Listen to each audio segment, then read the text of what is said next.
So, we recorded this episode, and after recording it, I realized I didn't turn on a certain setting.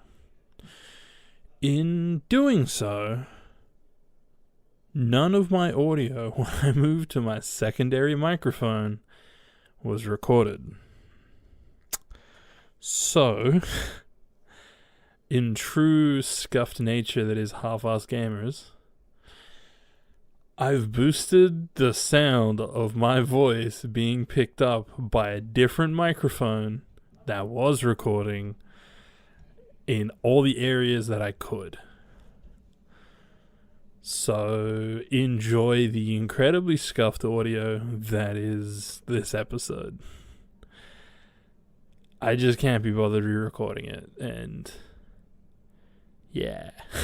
So enjoy, and hopefully it's not too bad. I'm going to try to clean it up the best I can, but it's low bit rate, low quality audio from a microphone that's like 2 meters away from me. So, you know, we'll just hope for the best.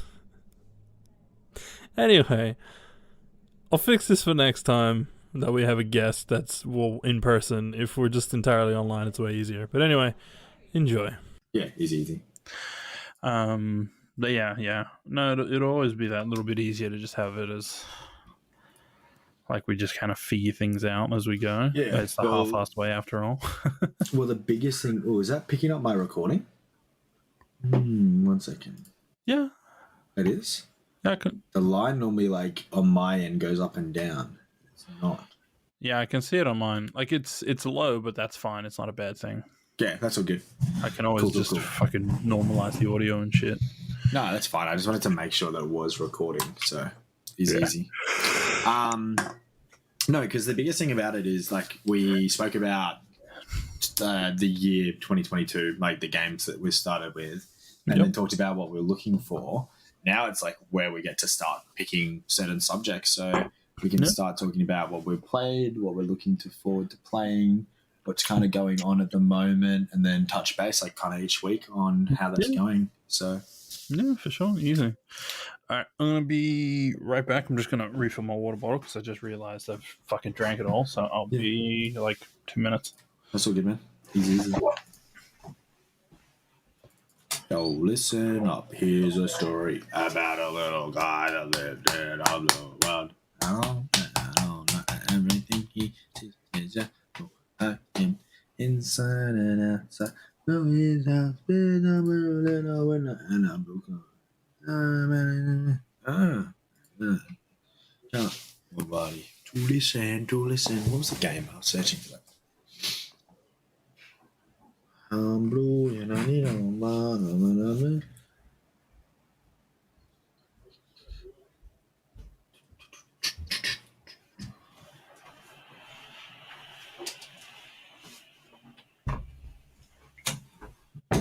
All right. Let's fuck. I'm trying to figure out the name of this game. What game is it? Like, what's the way to check view profile? And then can I see games? Yeah, recently played. Here we go. Should show me here.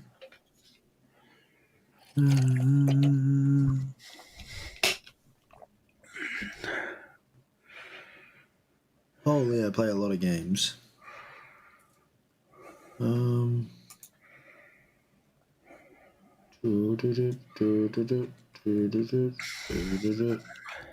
Holy, I play a lot of games.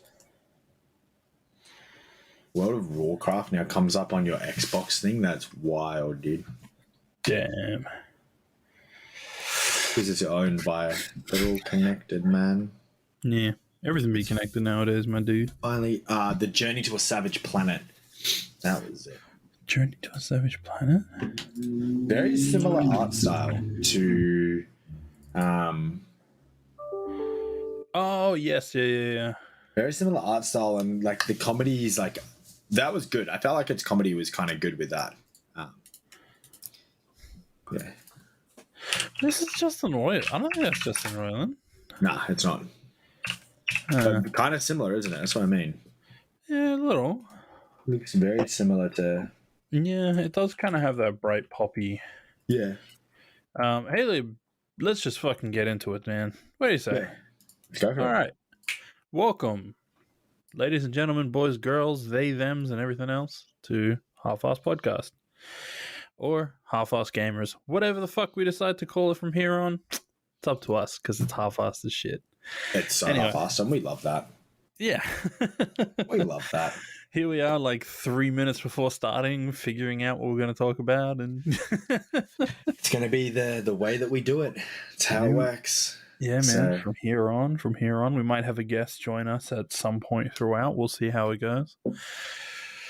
But yes, Nick, how you doing, bud? Good. I worked today. It was not great. So I'm excited to be talking about video games. I'm excited to actually play some video games as well.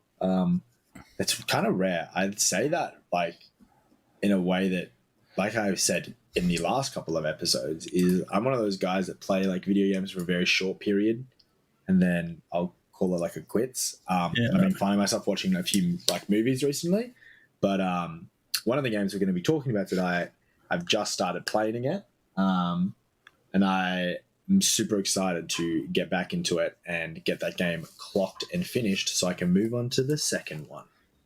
It's a game that I also recently demolished in like record time. I finished the whole last game in, no joke, probably 2 days, maybe less. That's so good. But you loved it, like you just got hooked and had to play. Spider-Man on PC, Spider-Man Remaster, was so damn fun. I don't even care. Like, it was so good up until the DLCs. Up until the DLCs. Okay, cool. Yeah. Because I've heard that, like, so I'm roughly, for that game, let's go with 3 or 4 hours into it. Yeah. So fairly in the start, like. Yeah. Yeah.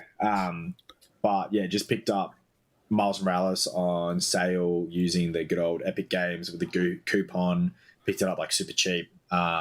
So got that installed. And, yeah, super excited to jump into that. But, yeah, I'm trying to think when I got Spider-Man, because I got Spider-Man on Steam, and I got it gifted to me. It's probably around like July, potentially, like around my birthday when it came out, I think.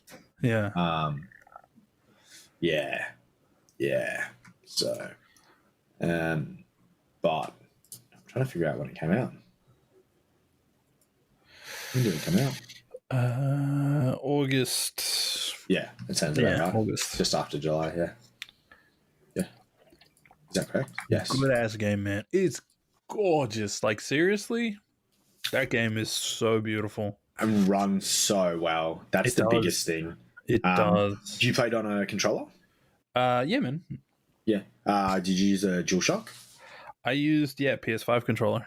Yeah. DualSense. Yeah, DualSense. Wow. So you got to experience it the way it was designed to be. Well, that's what Miles Morales was designed to be. I think back when Spider-Man first came out, it didn't actually have any, because the PlayStation 5 wasn't around. It didn't have any DualSense support. So it got added in the remaster, from what I know. Yeah, when they did it for the PlayStation 5. Yeah. And I have some gripes. Yeah. How good's the port, though? Just before we jump into gripes, yes. The port is fantastic. It runs so smoothly. Like, I'm running on a computer that's a little bit older, so it's 1080 and like I think it's 32 gigs of RAM, blah blah blah. Like, I still had it running off of my SSD, which is a newer one, but the game was just amazing. Getting to see it at like 144 frames, and like just smooth as butter and glorious. Swinging through the city feels so good. Everything is beautiful. I didn't even have the graphics turned up all the way, and like I can only imagine how much better it would look like with ray tracing and stuff on. I think I have base ray tracing on because I always just try to play my games max prettiness before going performance. Yeah. I even do that for COD, and people say that I'm crazy, but I just love just pretty games. And I think I have some base ray tracing on. I only run the RTX 2070 Super, so you can't really push it too far. But yeah, the port to me is just incredible. Like even loading in, getting straight into the gameplay, like it's one that when I went back to play it, I hadn't played it in a while, and like loaded in so quick. Remembered the controls, like my Xbox controller was hooked up, and I was like straight into it. And I was like, "This is sick!" Like no waiting around for a minute or 30 seconds with loading. Like I was in and swinging around New York like straight away. It was sick, dude. It was one of the best ports that I've gotten to play. I haven't played God of War yet and I haven't played Miles. Horizon had problems. Yeah, it did have a few problems at the start, I'll admit. Yeah, I got lucky and was able to still play it. And like Days Gone, it's still good, don't get me wrong. It's just I didn't enjoy it as much. Like the port is fantastic. It's just the game itself I didn't. I feel like Sony is killing it with their ports at the moment. I'm really excited to play the Uncharted. But that was 110 gig or something to download those two games. I was mind blown. I was like, what the hell? Yeah, but Spider-Man's like 50. Yeah. But I heard those like incredible ports, and that's something that just like I've said it in past podcasts. I'm going to continue getting every single Sony game that comes out onto PC. I definitely have always been like an Xbox fanboy. When I say that, I've never hated Sony. Sony's always had great games and have always had great exclusives. But yeah, like need to support those guys and their ports because they are doing an incredible job, and it means Ghost of Tsushima. That's right. I'm so excited for that to come out. I'll always like, mention it. Yeah. No, because like I know Returnal is apparently also coming out. Yeah. And they've got the release date for that and stuff, don't they? I don't think so. I think it's still just marked as coming soon. Okay. But I heard about the game when it was coming out, and it sounded really cool. So I'm like, I'm happy to actually get to play it, especially because I've avoided absolutely everything about it because I've wanted to actually experience it. And I know it's like it's a third person roguelike and all that, but it's just like story wise seems cool, atmosphere seems cool. It just seems like something I'd enjoy. So I figured, why not? But back to Spider-Man. The port is genuinely fantastic. Like it is, in my opinion, the best way to play the game. It was like it was made to be on PC for real.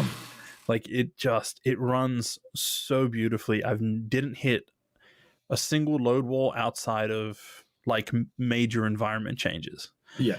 And even those were like super quick to get through. And obviously, again, that's the SSD also being at its like best capabilities that it can be, but it's just it's so nice. And yeah, of course, Ghost of Tsushima, hopefully that comes out on PC because I want that PS5 level. I had a friend that bought a PS5 just for the remaster. Yeah, that is gonna be yeah, that game needs to happen. That's all I can say. I will be so excited for that.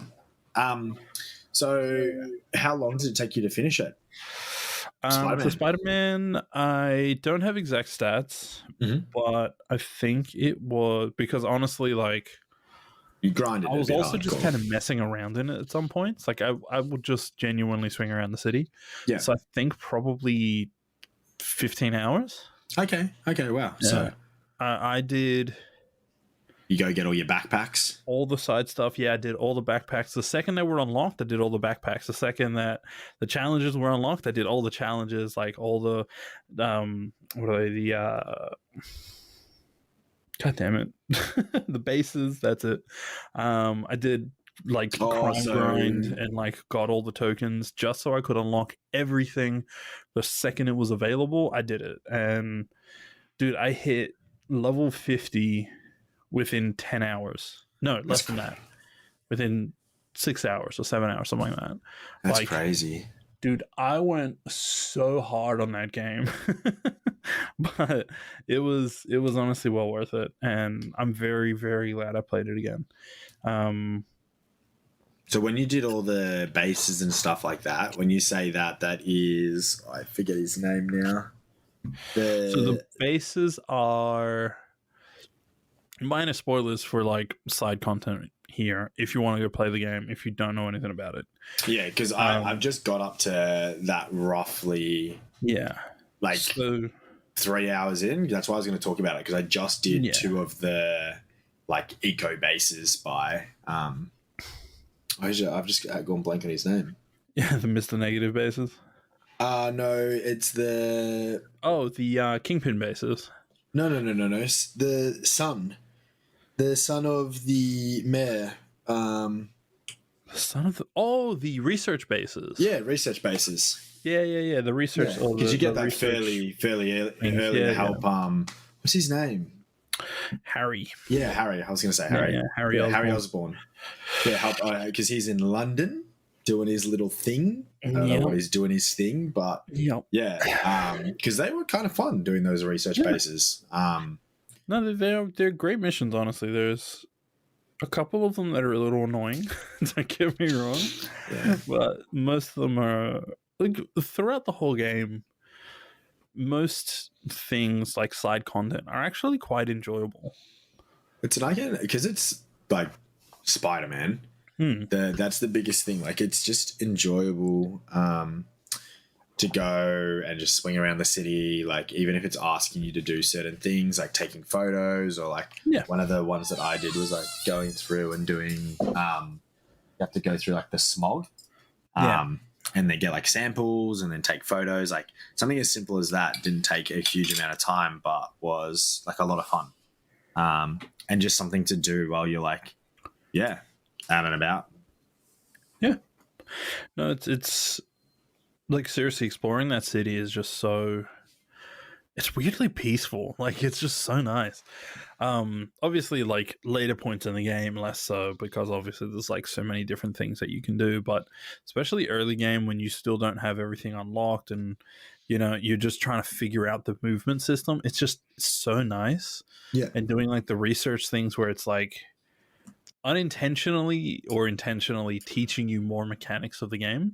Yeah, or it's like, how do you get around faster, or how do you do, and it's the same with the challenge things, and like doing the stealth challenges is a great way to learn how to get stealthier in the game, or the drone chasing ones is how you like improve on the movement and how you get better at like wall climbing and wall running and swinging and doing the dashes and jumping from rooftop to rooftop, or all that kind of stuff. Like it's so much fun, man. And like again, the only real gripes I have were more to do with the lack of a lock-on system. Okay, yeah. Because that's a really big one, especially in like group combat.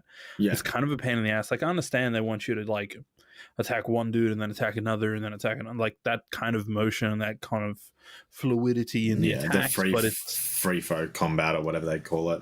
Yeah, but it's like the same with a Batman game. But the difference is in a Batman game, you can lock on to a particular. You can still lock on. Yeah. But yeah. Because I was going to say with that, I recently as well picked up Gotham Knights and just started playing that before jumping into Spider-Man. I played about 3 hours of that as well, and really interesting to see because I was loving that game, knowing that it's like multiplayer, multiple different characters, but found myself going back to Spider-Man. Like after playing 3 hours of that, I was like, wow, this is like a really sick game. I heard just negative things about it. I picked it up cheap as well. I was like, sick. I'll finally get to play it. I'm a huge Batman fan. But when I was playing through this, I was like, damn, it reminded me that I had Spider-Man. I'm like, I've got to go back to that game. And then when I loaded that game up, I was like, holy shit, this game's way better. Not saying that Gotham was bad. I was like enjoying that, and it was a lot better than people had said. But yeah, the difference is crazy. I'm pretty sure the New Gotham Knights can have like a lock-on system. You can really lock onto one character. It kind of auto-lock when you're like looking at their direction. But then if you like quickly change, it's the same thing. It's like a free-flowing combat. So you can like look between different characters. That I think is, super similar to good old Spidey. But just the traversal of Spider-Man, I think, is one of the biggest things that sell that game. Yeah. No, it's second to none. Yeah, I haven't like felt that much fun going from a point A to point B in a video game just because it feels so fluid. It feels so natural. You don't need like a vehicle to drive on the ground or a teleport system. Like you're Spider-Man. You get to web swing around the whole city. When you get close to the ground, they react to you. When you like land, even walking, like it's just so sick, man. Yeah, I think there's only been 2 parts where I ever fast traveled. Yeah. Okay. And it was only because I forgot where I was supposed to like go, and I was just like, screw it, I went in the wrong direction. I'll just fast travel. Yeah, but the coolest thing with that is like the fast travel takes 2 seconds because of how well it's optimized in the SSD. Like, it doesn't really hinder the experience as well because you just boop, there you are, and then you web swinging again. Use that mic. All right, Mr. Man is joining us now. Yo. How's it going? How are you? Good, man. So why don't you introduce yourself if you'd like to handles or whatever. I'm Brown Man. I'm just your friendly neighborhood Brown Man. I occasionally live here at this house. This is true. Like a ghost. Yeah, that's about it. Yeah, he'd just be here. Nah, that's cool, man. We're just talking about Spider-Man at the moment, actually, because I just finished it last night, and you finished it a few nights ago. The night before, I think, or the night before that. We're just giving a review of it and just saying. So, I mean, what's your thoughts on the game? It's good. Yeah. Like, it's probably the best Spider-Man game that exists right now. Are you going to play Miles Morales? I tried playing Miles Morales a year and a half ago, or whatever it was, and I just couldn't get into it. But now that I've finished the original Spider-Man game, I'll have to go back and try Miles Morales again and see if I feel any different. Yeah. I probably will, but at the time it was just like I felt bored playing it for the first 2 hours. Okay, wow. I'll probably like it this time around. But what do you guys think of the game? Well, I haven't touched Miles Morales yet. I still have it downloading. But as far as the first one is, like we were saying, like the traversal system second to none. The only real downfall is a lack of lock-on during combat. Oh, yeah. Because that's a huge, especially when you're dealing with, like, 4 different types of enemies at the same time, and you're trying to prioritize one over the other. And then Spider-Man's just like, oh, you mean this guy, right? And you just, like, waste your finisher on the wrong dude. Or, like, you're trying to web up someone that's on the ground that you've knocked down, and instead he's just webbing up, like, this other dude in the corner or some shit. What? So it's like it's a bit of a pain in the ass that way, but as far as like the game it is still, like, in my opinion, probably one of the best ports that has come to PC of any console game. Like the fact that it's not capped at like 60 frames or something like that, like it is free to what your system can pretty much put out, and it runs well. It has full controller support still, like including that's awesome. PS5 controller, which is amazing. But also mod support. Everyone's seen the mods. Everyone's seen it. That's just cool. Anytime you do a PC port and it has like some mod support, it's just sick. Who doesn't want to swing around the city as Shrek? That's cool. It's just like you see it on the YouTube, TikTok. It's like all the cool different ones that they've done. Like I've seen heaps, like the IGN review score of Spider-Man they made, and there's like someone like going around as that. Like just cool things like that. Anytime they allow that is sick. But now that, because the game's been out, like I know on PC, like so let's say roughly half a year now, and then on console, like how long ago was that? Like 4 years? 2018. Maybe longer? Yeah, 2018. So that's 5 years now. Yeah. So I was gonna say, like, we've had a little just talk about what we like, general thoughts of it, stuff like that. But because it's been out for so long, surely we can get into like some itty gritties with the story and a little bit more. Not really any spoilers. Like, we can do a spoiler warning, but it's been out for ages. If you haven't played it, you're missing out. So I gave a pretty clear spoiler warning, like yeah. minutes ago. Yeah. So I mean, if you're still here and you haven't played the game, go play the fucking game. I don't know. Maybe I'll add a timer mark here or some shit if I can move on. Because like I said, I'm still early on in the game, but I kind of know because I watched a video because I was like, do I need to just? I wanted to really play Miles Morales. I think the art style, even though it's very similar, like the Miles Morales setting, like when I was watching the trailer, just looked like so much cooler and it was a newer game. I was like, I'm gonna play that. So I watched a recap, but I'm forcing myself to play the first one first. And like at the moment, the story feels like it's just opening up with a couple of different story arcs. It seems pretty cool. Yeah.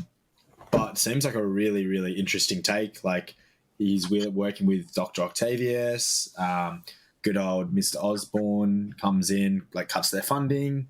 Like I'm really at the basics of like kind of what you expect in a Spider-Man story, but it's not boring enough that I'm like, I haven't seen this. Like I feel like they've got a decent start to it.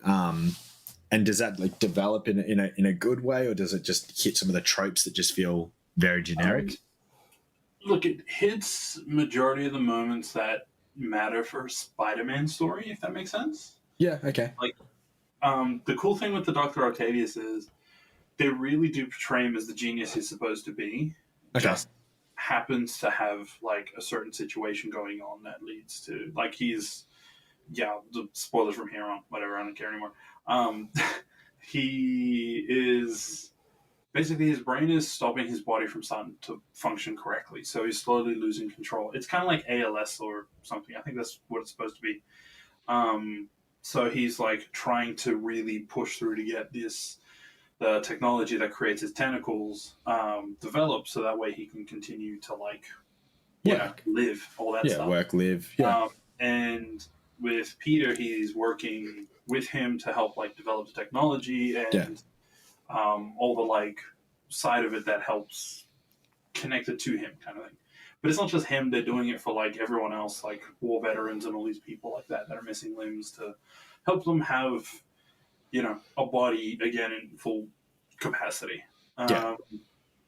And with like his story, you get to see him develop from being what is like a really caring scientist who's trying to do the best for everyone,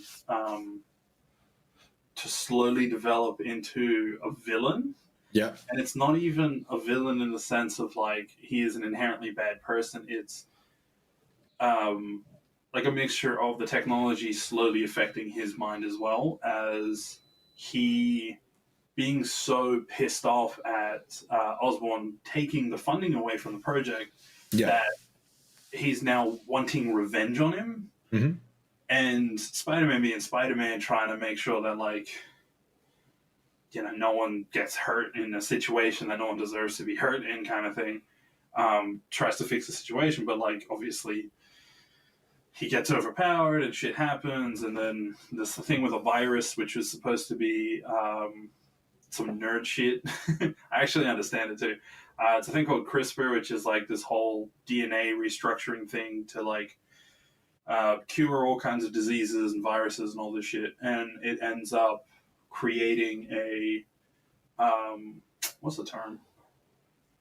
Like an unintentional version called Devil's Breath, which ends up becoming more dangerous than like any other virus or any other thing. So when Doc Ock finds about that, he kind of enlists like a bunch of other dudes like Scorpion, Rhino, Vulture, Electro, and Mr. Negative. Holy, a huge amount. Yeah, it's Sinister Six, sorry. Without Venom, obviously. But he does all that so that way he can track down where this thing is being held, and then he can use it to basically commit, massive amounts of damage. I'll just use that term. Yeah. Because I don't know if we'd get in trouble for using the other term. Yeah. Terrorism. Anyway, I'll cut that out. But yeah, because of that, so he basically releases it into Times Square during, I think, a parade or something. Yeah. I think it's a parade. And yeah, basically infects a whole bunch of people, and yeah, a whole bunch of shit happens, and then Spider-Man has to figure everything out, while also fighting off all the Sinister Six at different moments, who, once they all team up, becomes much more difficult, because obviously they're all helping each other. It's also, I think, the very first and only so far appearance of Mr. Negative outside of the comic books, which is really fucking cool, because as a character, I knew nothing about him until these games. And like a really cool character. Yeah, he's a really cool character. I'm excited then. I haven't heard it, like, because I'm still early and I haven't seen or heard anything about him, so now I'm getting hyped. No, you discover like his origin and all that stuff throughout the main stories. Because obviously he works with Aunt May through Feast, which is supposed to be the like helping charity thing. But yeah, so that's it's a cool little thing, and he's a very interesting character in a lot of ways. But he's also like, they do still hit tropes across the board, because like You've got to do that to help this story, and like people know what they kind of expect. We've seen like, so many different Spider-Mans at this time. Like, yeah, it's also just like the easiest thing, you know. Yeah. So with, like I was saying earlier, does Harry Osborn come back from London at all throughout the story, or no?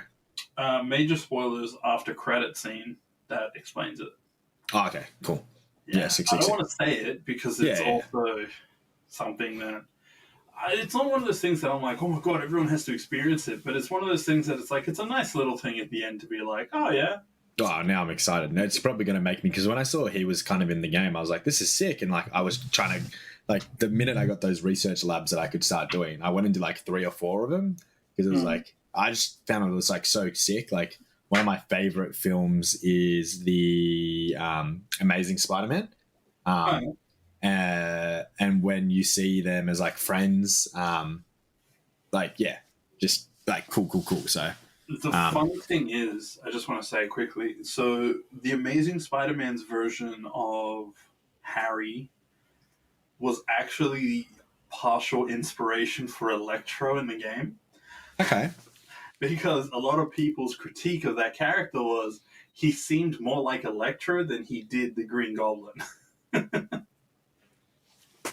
There you go. Yeah. And it works. It does really well. All right. Do you want to jump over to another game that I've recently finished? Yeah. Is Yuvan still chilling around? Hello, I'm chilling. He's chilling. He's chilling. He can interject at any moment, man. No, I'm chilling. Yeah. But yeah, Spider-Man on PC, if you can find a copy for cheap, pick it up. Well worth it. I think it's super cheap at the moment, isn't it? I think it is. It's on sale at the moment. $71.21. Yeah, super cheap, man. Super cheap, but it's cheaper than full price. For Australia, super cheap. I mean, that's like average price in a lot of other countries. So yeah, that's sad. Like I said, I picked up Miles Morales for like 42 or 40-ish.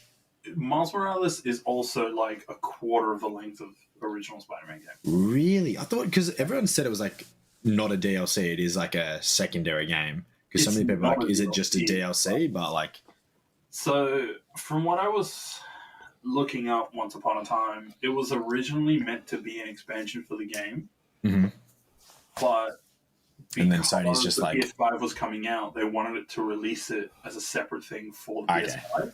Yeah, so that way the PS5 had something that helped show off the ray tracing capabilities and all that.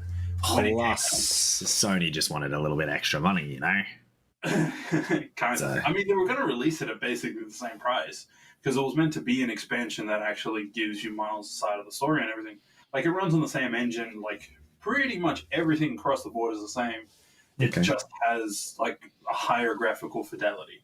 Yeah. That's basically it. But when they did the remaster of the original one, it was on par, so it's like, what's really, like, you should have just put it out as DLC or something. Yeah. That's why when the PS5 remaster came out, they were giving copies of Miles Morales as a add-on bonus for it. It was just you buy the PS5 remaster. Here's Morales as well, or the other way around. I don't remember. Other way around, yeah. Other way around. There we go. Thank you.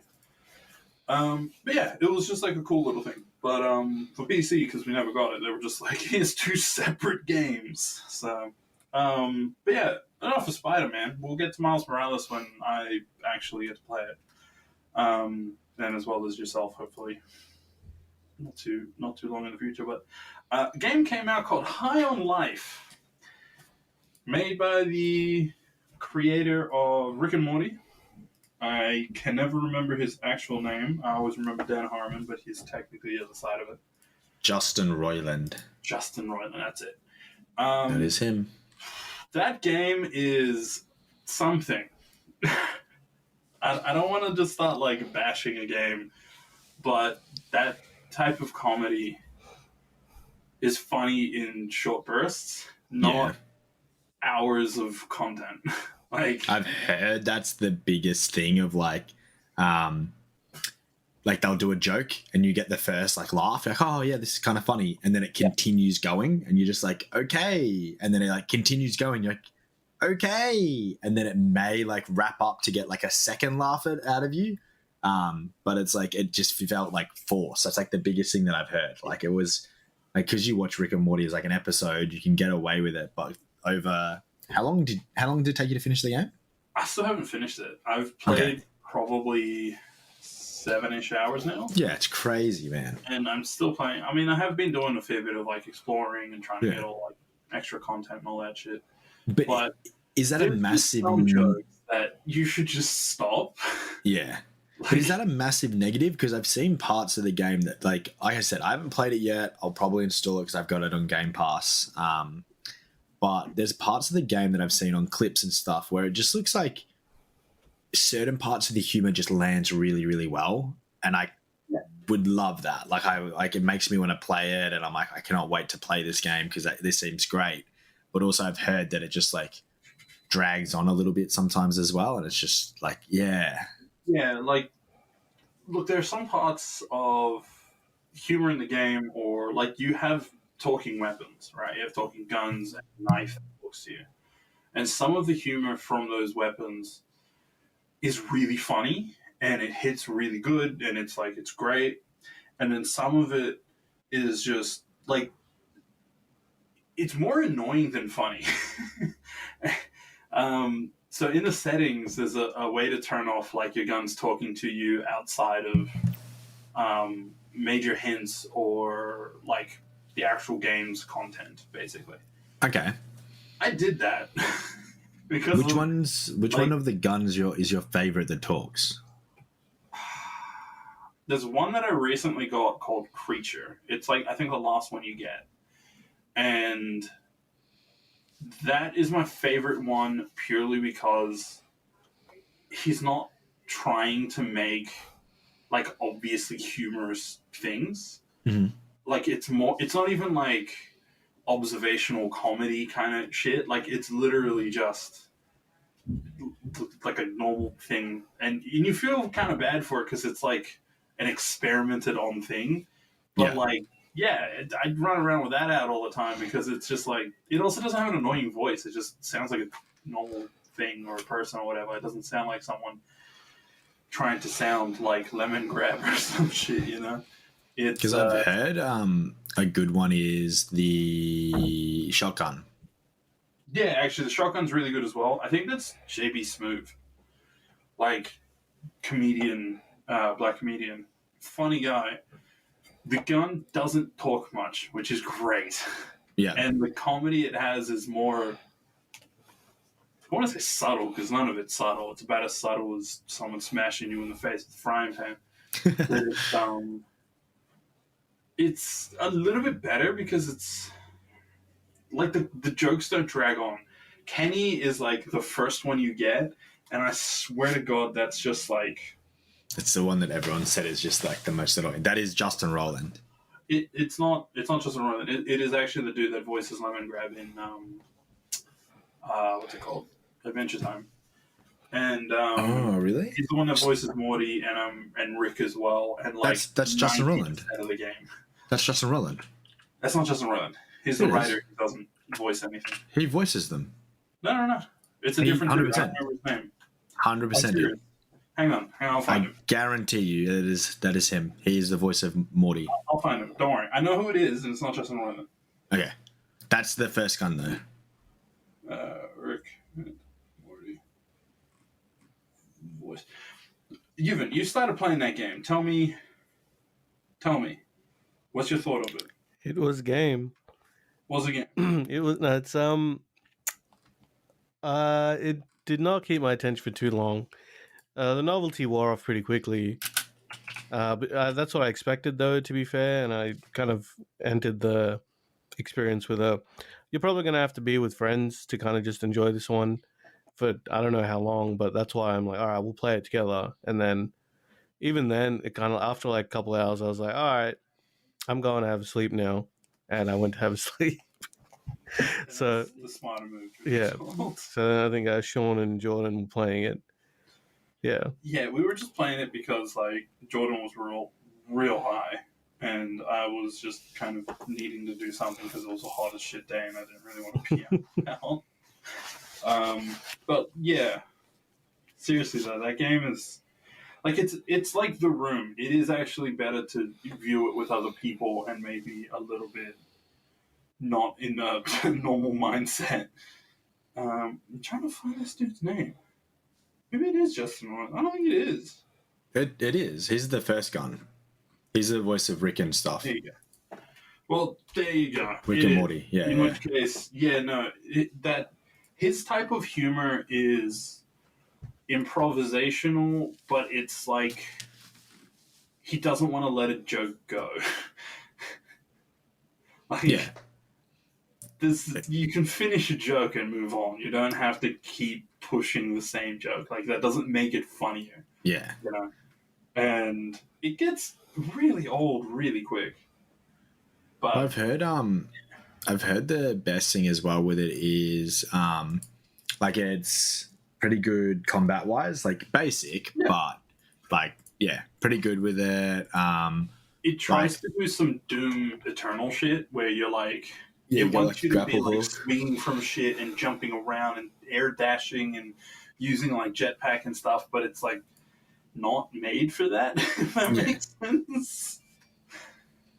Yeah, because you get the grapple hook. There's like the Needler. I've seen like the Needler footage that's like kind of off from like the Halo. I've seen a bit of like I've watched a bit of people playing it. The funny person that I watched play it actually was XQC. I don't know why I was watching XQC play High on Life, but I did.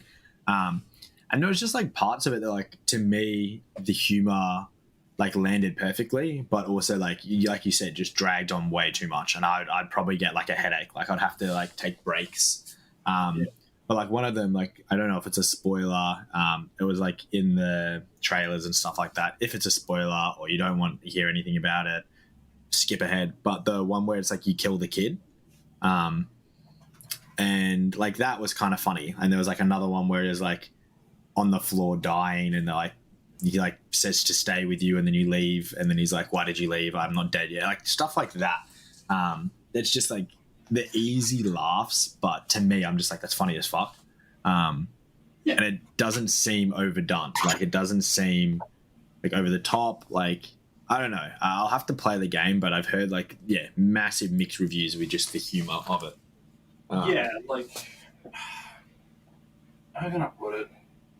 It's the type of thing that you need to play in bursts. Yeah. You can't, unless you really like that type of humor, or you, like if you really love like the Rick and Morty thing and you're able to binge the entirety of it in one sitting kind of thing, or you're a stoner and you like being high as shit when you play video games, it's a struggle to play in one sitting. Like I've been doing it in mostly like large blocks, but I've also have the volume of the game super low, and then I just have YouTube playing in the background while I play games. Like it's just, I don't want to listen to it. I just want to play the game. Yeah, because like gameplay wise, it's a fun game. Like gets a bit hard in some points, and some of the boss battles are actually like a good challenge. But as far as like the comedy goes, which is a major selling point, it's not for me. It's weird. It's had such like decent reviews, but mixed reviews. Like I feel like it's one that's always going to be torn. But the minute you like mention Rick and Morty or that type of humor as well, it's always torn anyway. Like people either love it or they hate it. Like it's the same when you talk of like South Park as well. People that would just hate South Park but then love it. Like yeah, it's always going to be that hard subject. But I feel like the biggest thing that I've heard is like you said, you could binge play Spider-Man for 9 hours and just enjoy that game, smash through it, but it's not going to be the same as High on Life. Like it's not going to be a game you could just sit down and binge for 9 hours and play. It's one where you jump in, play it for a couple hours, jump out. Yeah, pretty much, man. Like it's like again, we're going to talk about it in a minute. Death Stranding. Like I played that in huge chunks, but it's the type of game that's kind of for that. Yeah, very lethargic type of game. Like, if I had to play it again, like if I was gonna like stream it or something, it would take up maybe 25 minutes, and then I'd stop playing it and go play something else. Because it's there are moments that aren't too bad, and then there are moments that are really bad, and it's also surprisingly buggy. Like I've gotten soft locked out of shit. Oh, really? Quite a bit. Isn't that like their first major game? Squanch Studios. Like I know they did the VR one and stuff, but their first major. They have another game, but I don't know what it's called. It's something Saves the Universe, I think. Yeah. And that's the VR one, I think. Yeah. Yeah, and don't get me wrong, it's great. Like I think it runs on Unreal 5 or 4. Yeah. But yeah, it's like it's a weird game, man. Just talking about Adventure Time, now I need to rewatch that, bro. You should have mentioned it. I've not watched Adventure Time in ages, but need to watch that. Yeah, watch that. I own all of it on DVD somewhere. I just gotta find them. Oh, it's on Binge. I just saw that it was on Binge. Oh, nice. It's so good. Yeah, because you were gonna talk about Death Stranding. Yes. Because why we're going to talk about that is I'm like a massive, and I don't know why I'm like a massive Epic Games fan now, like the Epic Games launcher now. Everyone hated that when it first came out. It was like the worst launcher that launched. There was so much broken with it, and then they just started giving us like free games around Christmas time, and everyone's like, damn, this is such a sick launcher. And then they give you like the coupons, and it's like, damn, this is such a sick launcher. But we're talking about it because they gave out Death Stranding for free. That damn, that is sick. Thanks, we like you. And they've been doing a couple of really cool games. Like today's one's Mortal Shell. That's a fucking incredible game. So yeah, like shout out to Epic Games Launcher. Keep giving us cool free games. That's the only reason we have you installed on our computer, and it's the only reason you get used. Also, your coupons as well. Apart from that, yeah, we'll never use you ever again. That's why there's Steam. So, I mean, it's very true. Man. Yeah, 100% true. 100% true. We got to give them a little bit of love, but like do you use Epic Games Launcher? I have for what was on there originally. I think it was a GTA. Oh yeah, because that was free. It was sick. We got that shit for free. That's probably when everyone installed it. Was when that came out. It was like 2-3 years ago. Well, that one I fucked up on because I saw it for free. I'm like, oh yeah, I'm never gonna play GTA. Like, I don't need to officially have GTA 5. And then later on, some friends wanted to play it, and I was like, all right, let me go see what's going on. And then so it was like, there's like $40-$50 for it or whatever. And I was like, come on, man. I'm like, man, all right, let me see what's on eBay. And it was eBay. There was some copies for like $10. Yeah. But it was on the Epic Game Store version, and it wasn't a key; it was an account. Oh, which I didn't really mind. It's like, all right, you harvest. Free coffee. Yeah, you just harvest. Like, that's like, hey, look, fuck, I don't care. $10 for the game. You know what I mean? Like, whatever. some And it's dude not like was so illegally smart. obtained. It's like normal. It's just they just made an account, downloaded the game, and then they give you the account. So Some all right, dude cool, made no like worries. 100 emails and banked out that day. Yeah. Yeah, that's hey man, respect. Mad That's free respect. money. It's free real estate. Yeah. But yeah, I bought it and I was playing it. It's fine, whatever. Blah, blah. I had to play it for the stream and this and that. And then I remember one time I booted it up, and then it had what was it? Fortnite? Yeah. Is it Fortnite on that launcher? Yeah, Fortnite. It had Fortnite, and then it had like that in the thing, and I'm like, in the your games thing, and I was like, what? I never did that. Maybe it's just advertising to me, whatever. I didn't really pay much mind. I went play GTA, whatever, all good. And then a little while later, I played it again, and then I'm like, what is this Fortnite doing here? I clicked on it, and I had like 27 hours played, and I'm like, do I have like a split personality as like when I sleep? Like, do I play am I a Fortnite pro when I'm asleep? Like, what's going on? So what I realized happened was they'd gone and sold the account or something to somebody else. Somebody else was using the account For Fortnite. Yeah, for Fortnite, and I, the funny part was I was like, alright, whatever.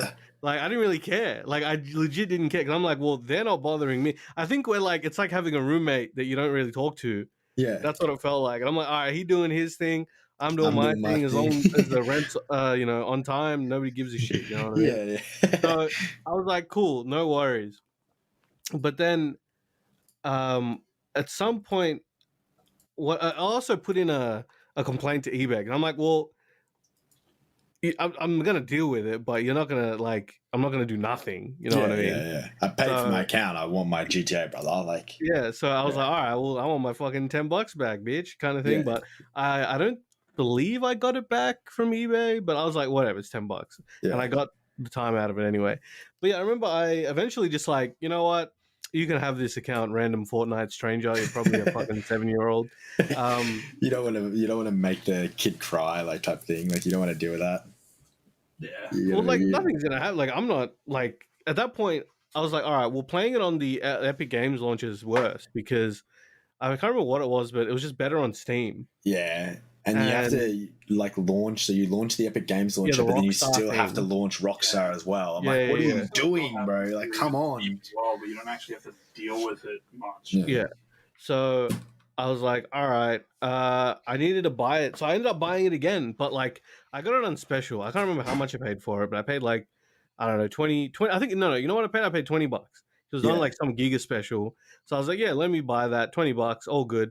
At this point, I spent $30, which is still less than buying the game at the time. So whatever, So yeah, I bought that, and I left the keys on the kitchen table for that random Fortnite kid, and went on my way and never looked back.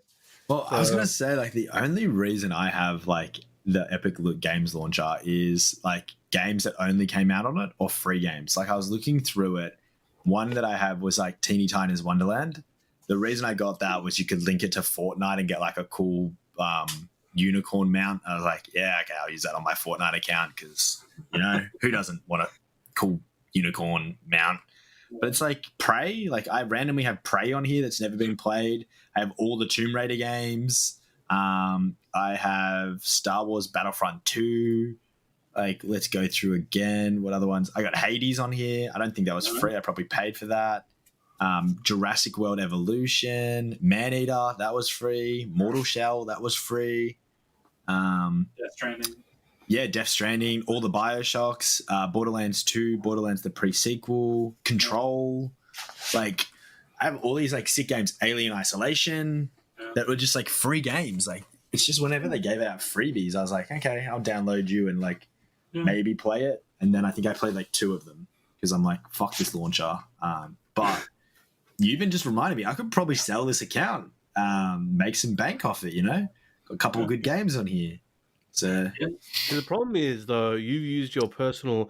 So I tried to like take the account back. You used your personal account, I assume. Yeah. it's tight. Man, you can't change that. 100%. No one's I taking my think Fortnite, bro. I've got like thousands of dollars worth of Fortnite skins on here that we don't talk about. There we go. So we ain't selling that.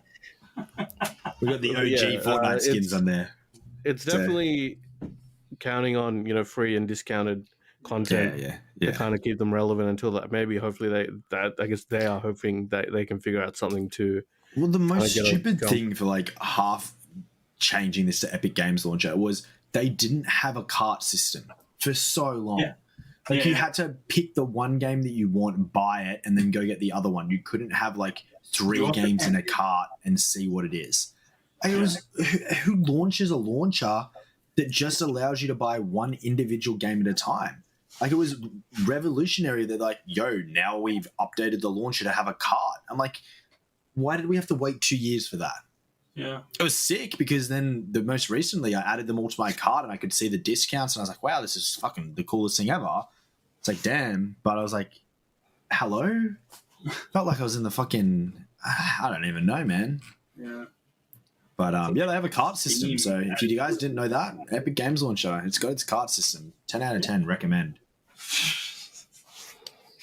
Yeah. No, honestly, like, as far as launches go, I mean, the Ubisoft and the EA one are fucking trash as well. Ubisoft is trash, but we've got Rainbow Six Siege, so that makes up for it. Come on, man. Yeah, right. You can't be talking shit when we got Rainbow Six Siege on there. I mean, Rainbow Six Siege is also trash, but like for a different reason. What was I going to say? Yeah, but like it's still a shit launcher, and so is EA's, and so is Well, they're half getting rid of them all. It's all just becoming like Xbox now. Yeah, because EA is gone. Like, there's no Bethesda launcher anymore. The Riot client's like half disappearing. Battle.net's okay. Like, it's Battle.net. It's fine. But it's all turning into like the Xbox, like PC, like Game Pass has like EA built into it. Like, yeah. Yeah, like it's nice, but it's just taking too long, man. Like for that long period of time. And like the worst things with all of those launches is you can't gift anything. Nope. And you can't, like, it's just such a head fuck to deal with. Yeah. And the problem is, right, all the Ubisoft games that I have on my Steam, I still had to make a Uplay account. So. And like make a Uplay account, log into it every time I want to play those games. It's just a pain in the ass. Yeah. It's just one of the games, man, that I bought through Steam. Steam is the best. Oh, GOG is an okay launcher as well, but we won't get into launches. It's actually pretty good, yeah. Yeah. Death Stranding. Yes, Death Stranding. Cool. Game that I have played twice. Did you finish it? Yes, I finished both times. Okay, so I'm just going to start with Death Stranding. I love games that have a massive opening, but also I fucking hate them. You don't know what to finish, yeah. Oh, it's just like a game that I use as an example. You fucking loved this game. We played it with Locke. It is a fucking incredible game. Generation Zero. Yes. It has like a 5-hour opening sequence or something like that. Yep. Before you get into like the main thing. And like the biggest criticism when that game came out, like so many people, and like I don't think Death Stranding was too similar with this, but everyone that uses Steam, anything like that, will get a game. They will play it for under 2 hours to try it out and see if they like said game. And if they don't, they refund it.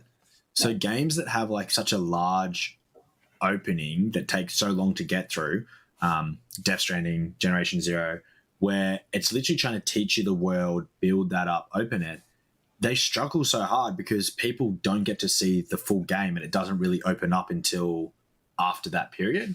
Yeah. So it's like if you've got 2 hours to play a game, if it takes 5 hours to get to like the main area where like cool bosses are going on and like the game starts to open up, no one's gonna fucking play that. They're gonna play the 1.5 hours. They're gonna go, wow, this game's slow, it's boring, there's nothing really going on.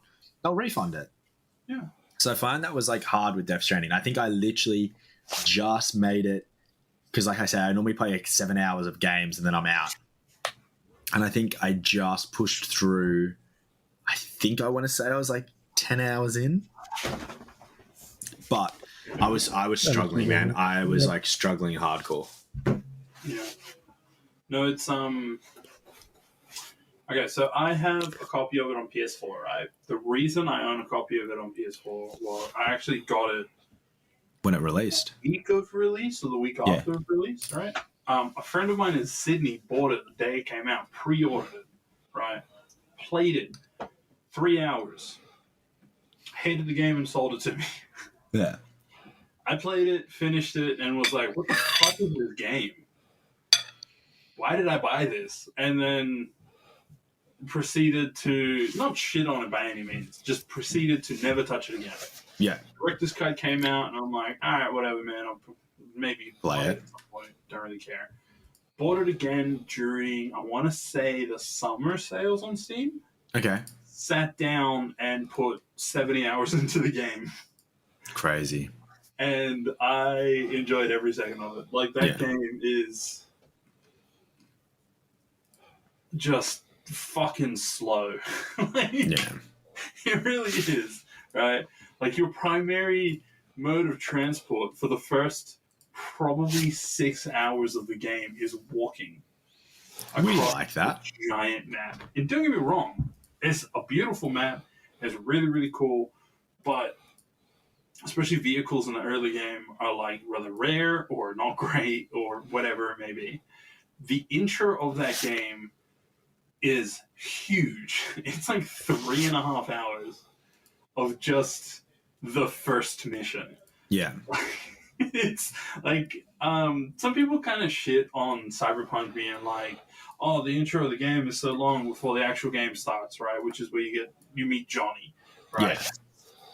But there's still a break between each of the missions, and you can still explore the city, and you can still do like small side things. It's just, yes, the meat of the game picks up when you actually meet Johnny and have all the stuff that happens with that, right? With Death Stranding, the mission consists of like 6 unskippable cutscenes that all go for about 15 minutes. Yeah. Then there's probably like 10 minutes of play, followed by 2 other cutscenes, and then finally you start actually getting to play the game. Yeah. And it's like, it is a struggle to get through. And I understand why a lot of people don't like it, and I understand, but I also entirely understand why it's there. Yeah. And it is trying to set up the story in a small way. Like, all these small things that it's leaving where you're like, I wonder what that is. I hope I find out. And it's just enough intrigue that if you don't want an action-based game, you will sit there and go through it. So I completely understand it. But if you are in the action mindset, if you're thinking it's going to be an action-packed game because of whatever shit, or you're thinking it's going to be a horror game because of whatever, promotional material, it's not. It does have some pretty cool action sequences in it, though. But that's not the bread and butter of the game at all. Yeah. Like, the first action sequence is probably like 5 hours into the game. Yeah. Like, actual proper action sequence. It's not at the start of the game. Like, very start of the game is just walking and delivering packages. Yeah. And seeing the beautiful vistas and the amazing environment that was created for it. The thing that I'm just like kind of confused about, but also just like making me want to get back into that game and play it, is they're doing Death Stranding 2. Yes. Like, I'm just like, how does that happen? Like, out of nowhere, like, I understand, like, there was such high praise for this game as well, even though so many people, like, it's a walking simulator, it's boring, it's over the top, like, yeah, it's just like, but, like, dude, it's greenlit for, like, a Death Stranding 2. Like, there must be something about this, like, the story to me was beyond confusing. I only played 10 hours, but like my head was that confused while just walking and delivering packages. I'm like, what the fuck's going on here? That didn't make it easy. And seeing the trailer for like the new one, I'm like, what the hell is going on here times 2? Like, it just I don't know. Yeah. But it's one of those ones where he definitely did something correct, and it's good. It shows that they're doing a second one, and it's like that high demand. Like, yeah, like you can call it slow, you can call it a walking simulator, but like they must have done something right if they're doing. Yeah. Like the game itself is gameplay wise and all that stuff is really good, right? Like they hit every point that they're trying to deliver on, except story. I've finished the game twice.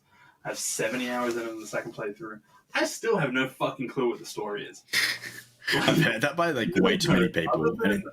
A couple of major points, I genuinely have no fucking clue what's going on. Yeah. I'm in a gaming clan for Destiny, right? And one of the people in it is like loves lore of games. I do too, right? But I don't know how she actually understands the game, and I'm like, please just fucking tell me. I don't know what's going on. And she tried to explain it, and I'm like, yep, I'm still lost in what that doesn't make sense. I don't get how this is like connecting any dots in your mind. But the one thing that really doesn't make sense is how the fuck there's a number 2, because the ending of 1 is a very like definitive end. Yeah. Like it's done.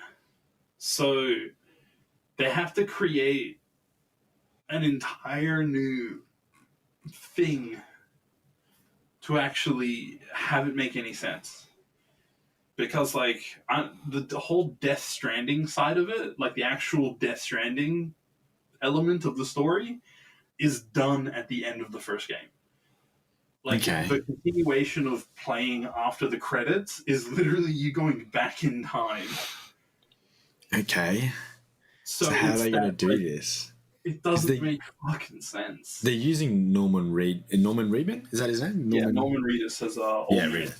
Yeah, they're using him in number 2, aren't they? Yeah, they are. He's an old man in number 2. And then they've got Fragile, which is chick. They've got my girlfriend. Kinda. Yeah.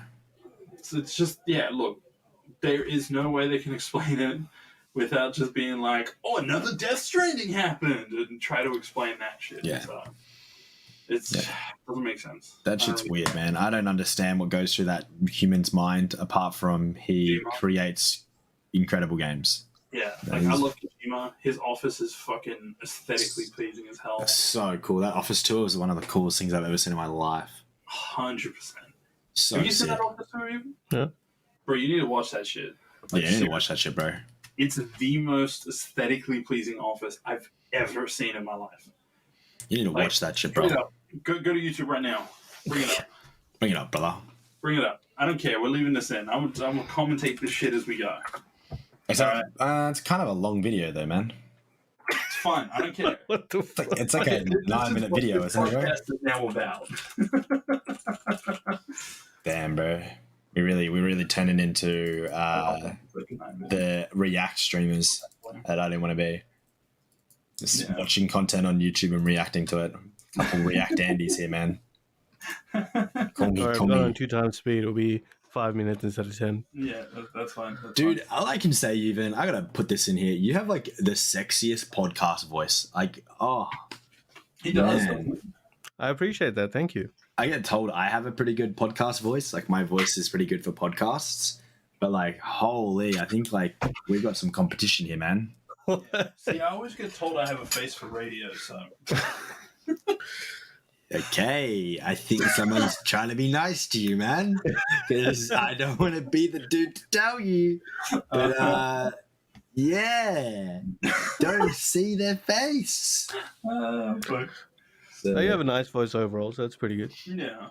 I don't know what I sound like. We can't really tell. I just have to take people's word for it. But, like, to be honest, it's kind of unfair because you cast. So, like, you would... Like, if you had a shit voice, they would have told you. I'd be like, fuck your voice up. There's definitely people out there with shit voices, but it's not like but it's not like, oh, I have a better voice. It's just like sometimes it's just what it is, you know what I mean? Yeah, so you kind of just deal with it. Hey, while you're watching this, I'm going to start our movie segment. we've had a chat about video games. I love how it's always like an hour in, we then move to films. I mean, Also, how is this an office? just Dude, wait. it's crazy, isn't it? This is the intro to the office. So this is the area you walk. Whose through. office needs an intro? What the, well, his apparently, It but is, dude, this is a his fucking life- museum and an art show. It is like the life of Kojima and the way that he portrays himself. Like this is the He crazy. everything has to be filmic in some capacity. It has to tell a story in some capacity. It's fucking stupid, but I love it. Hey man, respect. You can afford it. Fuck it. Plus, he has gachapons of his own shit in his office. Nice. But yeah, sorry. Film time. We're Yeah, just gonna like randomly throw in commentary about this office. No, that's fine. So, I've gone through like the best films to date recently, and the reason that I did this was because of one song. So I'm a big music listener. Everyone's a big music listener. And I was listening to a song that was like, damn, this reminds me of a movie. And then I found said song and then watched both movies that song was connected to. The song is You Get What You Give by the New Radicals. Fucking great song. Really good song. Very good. That song is in Surf's Up. Yep. And the Flintstones in Aviva Rock Vegas. So I watched both of those films yesterday. I was like, let's do it. Don't need to talk about Surf's Up. That is literally a cinema masterpiece. It is. It's so great. Like, it's, what do they call it? Like, not a mockumentary. It's kind of like a mockumentary. It is a mockumentary. But awesome. Like, yeah, if you haven't seen Surf's Up, go watch Surf's Up. It's great. It's on binge. I won't talk about that. But, bro, I watched The Flintstones. Like, I remember watching this as a kid. Yeah. This film came out in 2000, so 22 years ago. Wild to say that. Actually wild to say that. That film was an emotional roller coaster. I didn't expect it to be that of an emotional roller coaster. I don't know why now I'm just checking its IMDb and it has like a 3.7 out of like 10 stars. Yeah, no, it doesn't get any praise at all. Yeah, it's weird. Like, I don't know. Like, it's such a weird film to like talk about. I don't know if it's because I'm now saying this like 22 years after, and this is the live action prequel of its 1994 film. But like, I'm still like taken back by what I watched. One person that I completely forgot was in the film was Alan Cumming. Yep. He's great. He's been in a bunch of different stuff. Yeah, one of my favorites was like Son of the Mask. Yeah, we know what he's been in. We don't need to talk about that. Yeah.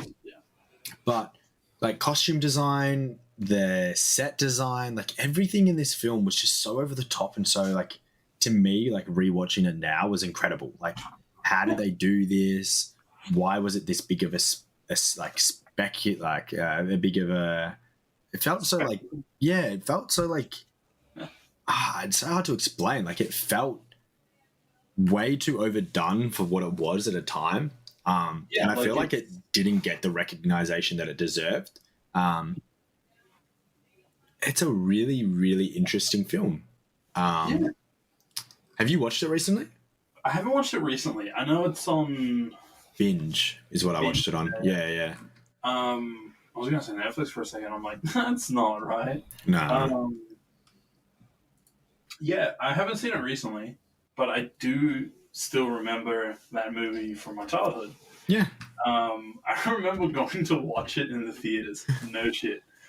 Because for whatever reason, growing up, I really liked the Flintstones, and so did my parents. Good. So we went to go watch it in the fucking theaters. Yeah. I remember that one of the Baldwin brothers is in that as Barney Rubble. Yep. It's so good. He just seems like such a stoner through the whole movie, though. Oh, it's so good. He's probably like my favorite in the film. Yeah, and I remember you were like live tweeting as you were watching it as well, weren't you? Literally. So, like, one thing that I mentioned, like, really weird that I've watched it now and I just picked up on it. Like, is this the film that unlocked feet kinks for like our generation? Because like the amount, like when they're doing the bowling, because I remember watching the cartoon, but he does his like little twinkle toes. It's like all the little shots where it's like none of them wear shoes. It's all just feet. Really weird. There is a lot of feet. Yeah, like apart from like the rollerblades from like they tried to do their own version of like a what's the one where they rollerblade in the US, like the place? Oh, the skate rinks. Rollering. Yeah, well, yeah, but when they do it on the burgers, like they bring out your food and stuff. Like what's one of the car diner places. Yeah. Yeah, that's what takeout used to be before, like the advent of a lot of places like McDonald's. Like a drive-through was, you go and park your car and then you fucking order and they come over. They bring you the food and the stuff roller like skates that. So it was faster, so they didn't have to keep walking back and forth. Yeah. Like there was so many, like the VFX in it was like kind of cool. Like I said, like the spectacle though of like how big they went with designing, like I would really want to see like a breakdown of like how they did the sets. Like was it like a mix of VFX or practical? Because everything just seemed so on point. I think we should like track down a DVD of this and just watch the like making of documentary thing. Yeah, like all the actors seemed pretty great. Some people that I completely didn't realize was in this film. One that blew my mind when I saw him. I nearly like had a little bit of a laugh. Where is it? I got to pull up his name because I always get his name completely wrong. I feel so bad. John? Yeah. As it's a valet. He's a valet in it. And I was just like, when I saw him, I was like, no way that's now Cowboy Bebop in the Flintstones film. I was like, there's no way we just saw Spike Spiegel just get like handled by Barney fucking Flintstone, bro. Yeah. No, Barney Rubble and then Fred Flintstone. I really just butchered that. Yeah, I don't know. That film, like, there was so much with it. The casino was like a really cool thing with all the chips. Like, you really need to watch it to like kind of understand where I'm coming from. I don't know why it blew my mind away that this film was done in like 2000. It just seems like really cool. Like it feels like I want to travel to the US now and find where this film is, like where it was like created, and like go see some of these sets. Like it feels like a piece of history. Like I want to go back to that time, and I was like, this is really, really cool. Like really cool. And it's kind of a cool like hint at like the 80s type, like 90s, 80s, that type of era. The story is really cute. They're trying to find like their true love and everything like that. And it's not just about money. It's about actually caring and loving people. Like everything that you'd expect from like a Flintstones, like picturing them getting their house and like their working class people. Like, she comes from the top of the manor looking over, Bedrock. Is that what it's called? Bedrock? Yeah. Another one that I loved was now I've completely forgot the fucking dinosaur dog. What's his name? Good old dinosaur dog, man. Now I gotta Google this. I gotta Google this, man. Flintstones dinosaur dog. The one that he gets like in the toy at the fair. That's in the animated film. It's like that little dog. What's its name? Dino? Dino? No. Dino? I think it's Dino. Dino, that's it. Yeah. So cute, dude. He's in it as well. It's just like, it's, I don't know. Like I said, I was like, holy shit. But these guys have been around for like how long? How long have the Flintstones been around for? 60s, I want to say. That's crazy. Yeah. That's actually crazy. Yeah. They've just done another one in 2020? What? Wait, what? Yabba Dabba Dinosaurs? Comedy based on the Flintstones. Yabba Dabba Dinosaurs. So, The very What the first hell is Flintstone movie, this? I also keep mixing up the Fred Flintstone, right? I keep picturing the Vegas one, and I keep picturing John Goodman, because he was the original live-action Fred Flintstone, the Yeah. 1994 version, right? And just, like, fucking entirely different movie. Did this film, The Flintstones in Viva Rock Vegas, open theatrically on April 28th, 2000, and earned, is that 10 million? 10,518,000. They, in the box office, made 59 million, and their budget was 83 million. Really? It was a gigantic flop compared to the first one, right? The first one had a budget of 46 million and made 341 million dollars. The first one. Dude, and that's in 1994. The Flintstones, the first ever live action. Yeah. What a cool series, man. That's crazy. I got the Vegas one. Vegas one. Yeah, I watched the Viva Rock Vegas. I highly recommend watching it. It was wild. It was actually wild. Dude, fucking $83 million budget back in those days, man. That's crazy. It's like the other one that I watched recently was like the Thunderbirds. Like I've been going back and watching so much of that, like the live action Thunderbirds. Like I've been watching a lot of my like childhood films again. Another one that I don't think they ever did a live action for, but I absolutely loved was like the Jetsons. Absolutely loved the Jetsons. Like I don't know, like I've been in that mindset recently with my shows, just really nice, chill.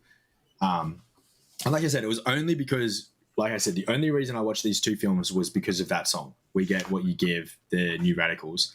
That was it. And I was like, that song was getting stuck in my head. I'm like, I remember two films that it was from. There was another song stuck in my head that I kind of got like that song confused with. That's Fader by the Temper Trap.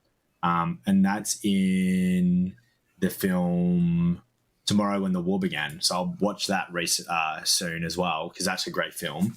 But it was just like as simple as like a music song, like triggered so many like memories to go back and watch these films. And I was generally like taken back watching the Flintstones. Like I would say that is quite like a masterpiece for its time. Like, yeah, I don't know. Mad nostalgia shit. Yeah, maybe it is just the nostalgia of it, but I was watching and I'm like, this is a fucking great film. Like parts of the VFX were just funny as hell. Like it was like, I don't know. It was a fucking great film. I like how they're popping up for a game that already happened. Yeah, I know, right?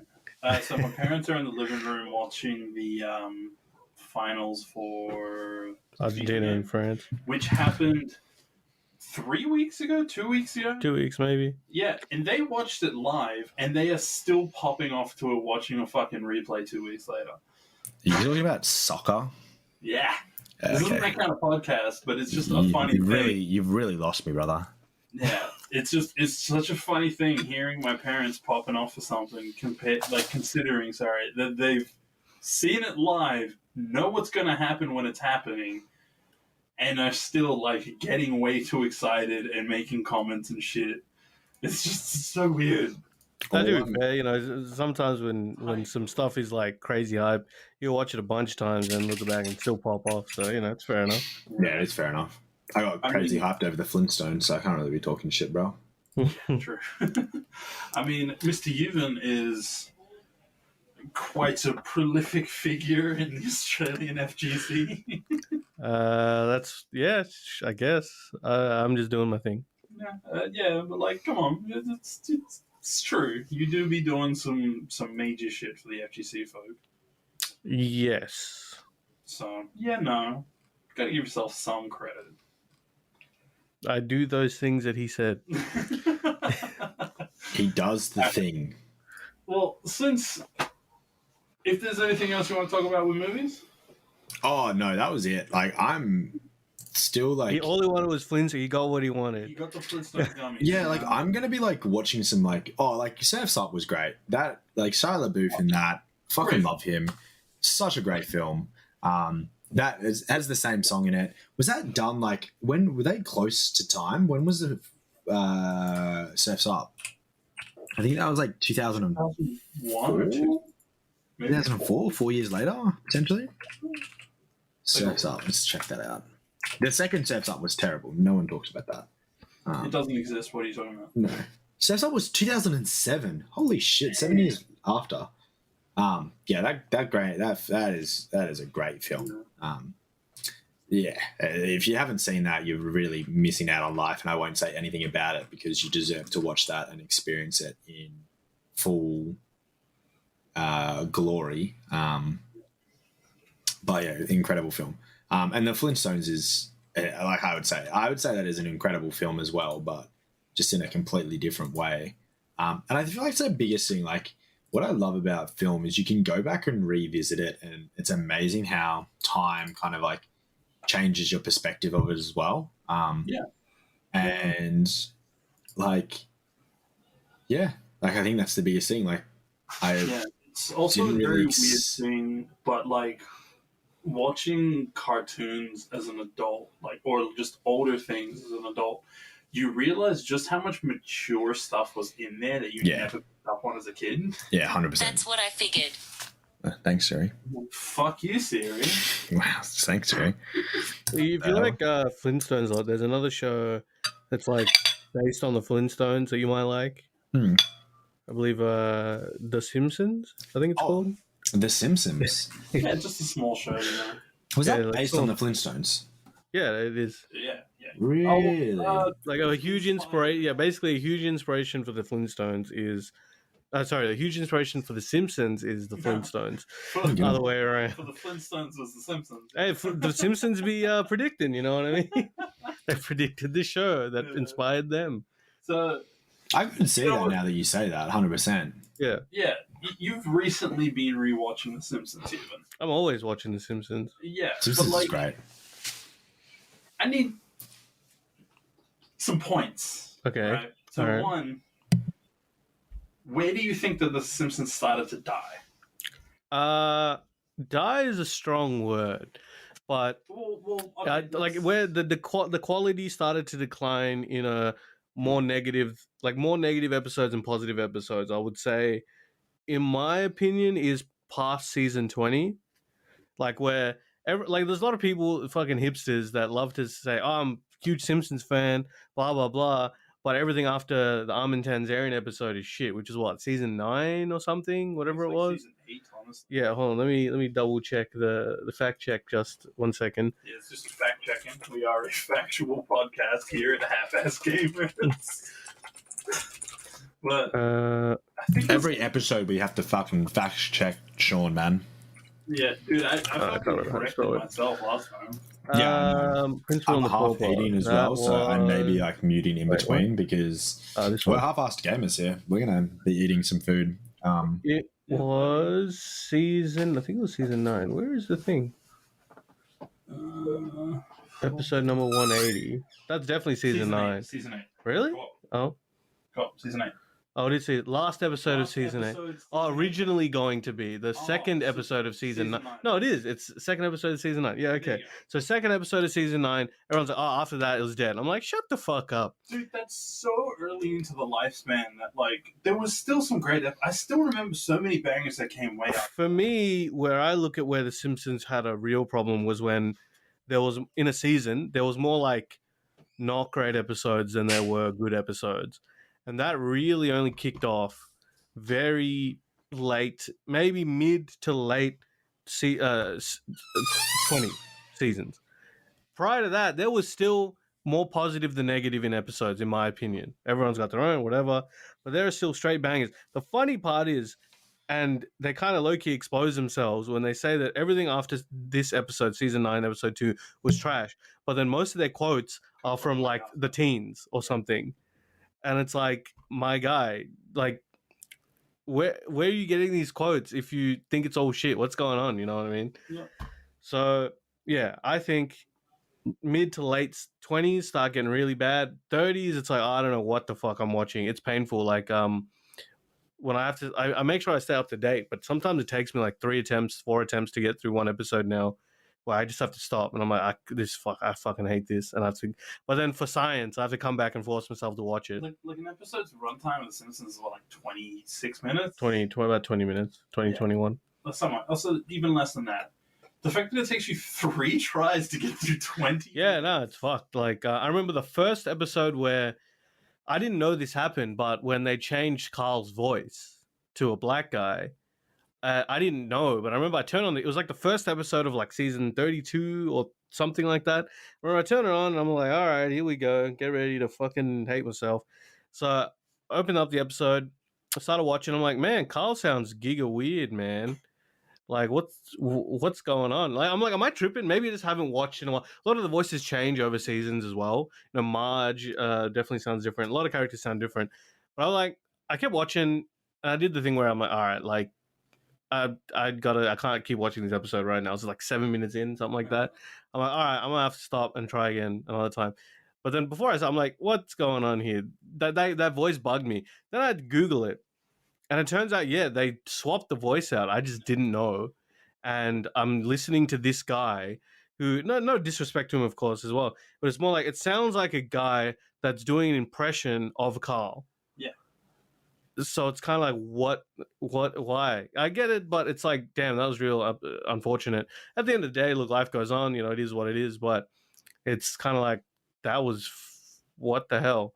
Because they deleted Apu from the show.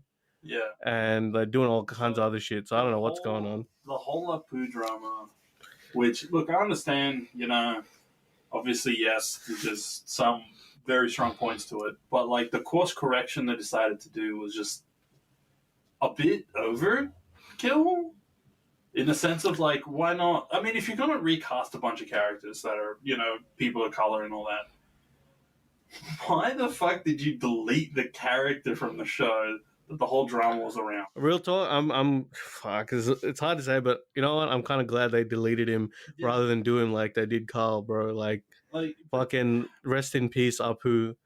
But so, Robert Hibbert as well. Oh yeah, he's another one. Yeah. They brought back Bleeding Gums Murphy for some fucking reason in a newer episode. He is an entirely different voice. Yeah, there's just like a whole bunch, and they all genuinely sound like impressions, or in some cases, very bad impressions. It's a little bit sad, but that's The Simpsons now. It's pretty whack. Very rarely now is there an episode of The Simpsons where I'm like, that was decent. Like, it's not even like, oh, that was good. It's like, I'm struggling to find decent now, and it's kind of, it's just a, yeah. No, it's like you were saying as well. A lot of people will call themselves out unintentionally by constantly quoting way later dated episodes, and I ain't gonna lie, I liked Simpsons up until probably season 20. I liked season 20. Like, I remember season 20 very clearly. Again, it wasn't 100% hits, but it was still majority hits. Or reasonable hits. Up until around that point, yeah. I was just like, because like, I don't remember anything from probably season 21 onward, but up to about season 20 that I was like, yeah, you know, it's been very, you know, consistent throughout. And then it started kind of having a decline for me. It started getting very sharp around the mid-20s, though. That decline was just like... Oh, yeah. Yeah. It gets kind of hard. So, like, even mid-20s, like, it's watchable. It's not to the point where I have to turn it off. Yeah. Only, like, when it starts getting 30s, it's like, oh, so, what the hell is this? Like, a big show that I fucking adore is Futurama, right? We love Futurama. But even the later seasons, the ones where they've been, like, cancelled and re-renewed fucking 3 times already, I still have more consistent bangers than The Simpsons has in like the mid-20s range. And they still had like a smaller budget for memory. They had still some like, you know, great writers and all that, but it was like, there was just, I don't know, it felt like more time put into the scripts, if that makes sense, so that like all the writers had input, all the things were like bang and hit real good, and there were like consistent good humor across the episode.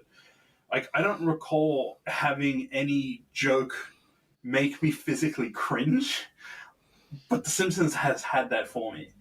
And, like, it's sad, because, like, I grew up watching The Simpsons. Mm. You know? Like, one of my favorite episodes is the Michael Jackson episode with the mental asylum. Yeah. Fucking great episode. Beautiful episode. It's been removed from Disney Plus.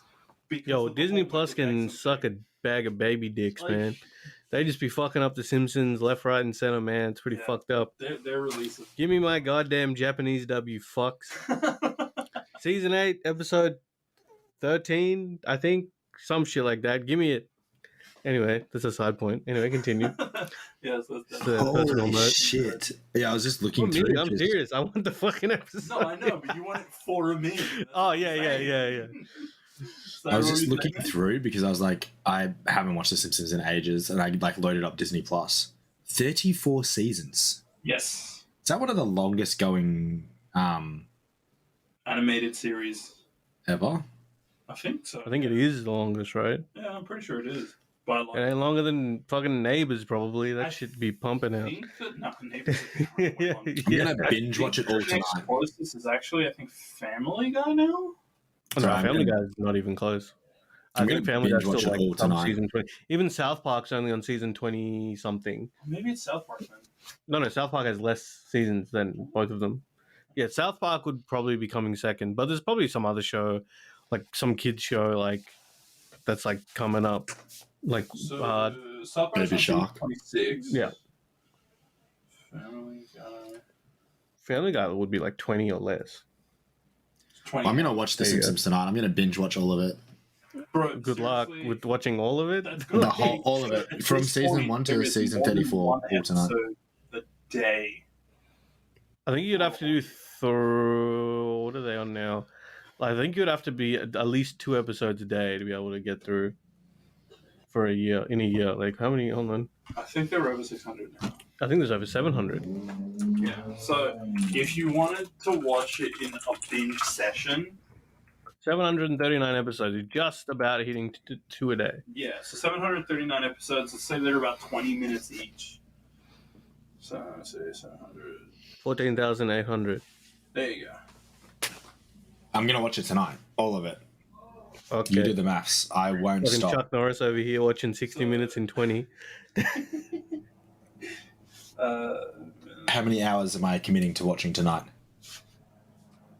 What So, you tell us? I It don't know. would take you over 10 days of non-stop watching to get through the entirety of the Simpsons. No shot. Yeah, no shit. There is 14,780 minutes of content, roughly, assuming it's 20 minutes an episode. Yeah, roughly. There is 1,440 minutes in a day. That's 1,440 minutes in a day. So That means over 10 days of non-stop watching around the clock to get through the entirety of The Simpsons. that's in one fucked. That's actually fucked. So with The Simpsons though, is it like per season is per year roughly? Yeah. Yeah. So it's pretty much been going on exactly- for 34 years, Mhm. roughly. Yeah. That's Yeah. crazy. 1989. It's That's crazy. 89. Yeah, wow, fuck. That's wild, man. The Simpsons is older than my eldest brother by like a year.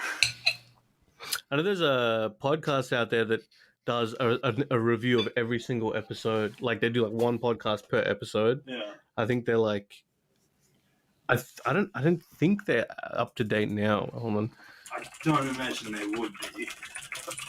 How long has that podcast been on for? a few years now, so they could be up to date. I didn't keep an eye on it. Oh yeah, 4 Finger Discount. That's right. That's what it was. Oh, yeah. They're on their Facebook page and that. All right, so they're in season 16, episode 19. Season That's 16, episode 19. they're like halfway. They're not even halfway. They're not even Yeah. halfway. They're doing one episode a week. So Yeah, they're yeah. never going to physically catch up. Well, in time you can catch up, but it'll just take a couple of years. It would get to the point where you're like Dead. just relying on the like breaks between seasons. To be Which honest, is though, that's quite long such a because 1 year is 20 episodes. That's like yeah, nearly a third of the year, yeah. Okay, with that's- 2/3 of the year without episodes. so yeah, you can catch up. Then, It's- yeah, for sure. But it's That's actually super smart though, Because these guys Oh, now yeah, have content for the rest of their lives. Yeah. Basically, yeah, because they're never going to cancel The Simpsons until literally all the voice actors are fucking dead. Yeah, that's actually But then super smart. like, And it then gets they'll to a just point where recast you're them. reviewing the episode and you're just like shitting on it because it's like, man, it's all trash. What the fuck's this? Like, Fuck, maybe we'll do a spin-off one where we just review all the worst episodes of The Simpsons. Hey, I'm down for that. And the biggest thing is like the that's too reason. subjective. The hard part is that's so subjective. Like, We just have a watch party, and the entire way through is just like review of the fucking. Like, now you got to do a review of something like mad obscure, like Sesame Street episodes. I don't think Yeah, anyone's done that. that'd be sick. I could do that. There is. There's a Or we lot could of do them the there. Flintstones episodes and start There watching you the go, old school Flintstones. Flintstones. You should just make a Flintstones podcast at this point. Yeah, Yeah, we just transfer. We're not at half-ass gamers anymore. We are You know Flintstones. what's funny? Isn't it? We all say the Flintstones, but isn't it the Flintstones, like the actual? But nobody ever says it like that. Yeah, I it think is the Flintstones. Creator of the show always called it the Flintstones. I think even like if you asked like 9 out of 10, I think 10 people to write down the Flintstones, most people are going to forget the T. Yeah, 100%. It's like some Mandela effect with the Berenstain Bears or whatever, the Berenstein Bears. Well, the whole reason that I ideally wanted to start this podcast was the only person that I ever like listened to talking about video games was This Week in Video Games by Skill Up. That was it. I don't know who Like that is. I'd listen to like his little half an hour podcast and stuff. Like, I fucking love him. He'd just talk about like video game news and then he'd do his like reviews. Skill Up's sick. If you don't know Skill Up, he's fucking crazy. But he has his like little podcast. Yeah, and that was like the only person that I've ever watched like talk about like video games and talking about video games, and I like, we need to fucking do this. And now we do movies. Now we're gonna do The Simpsons. Now we're gonna do fucking the Flintstones, Dude, Futurama. I was always just getting going totally in. could do the entirety of the Flintstones because apparently it only existed for 6 years. So what? I'll be like 80 by the time we finish it. No, because there's like what 25 episodes per season, and there was 6 seasons. Okay. 25 times 6 is 300, right? And then if we're doing, Hang on. are we doing this weekly? It's 150. Sorry, it's 150 episodes. So if we did it weekly, that's 3 years of content. Fuck yeah, I'm down with that. I just realized that four-finger discount thing. Well, it's Australian, I knew that. But they also do Seinfeld, South Park, and Friends. Yeah. What the So- hell?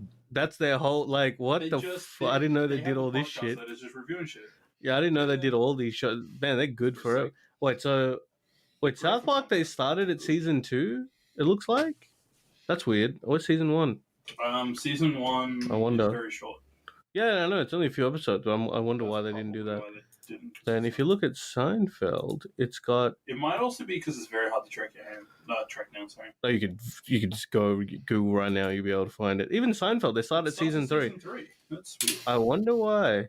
Anyway, that's like. So, what are you guys gonna do then? Dude, let's The You want to Flintstones. actually? We're gonna have a spin-off that's about fucking snacks.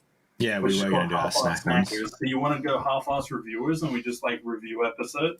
We can, like, bro, we do whatever we want, man. It's like, we've really turned from half-ass gamers to just Right. half-ass podcasters, where we're just going to fucking half-ass Ladies and whatever we gentlemen, want. welcome to the half-ass productions. Oh, here we go. Literally You got everything. the Flintstones episode, 6 seasons. It's about 26 on average per season, roughly. That's what I'm saying. No, it's probably 28 on average, We really. have roughly 3 years of content if we did one episode a week.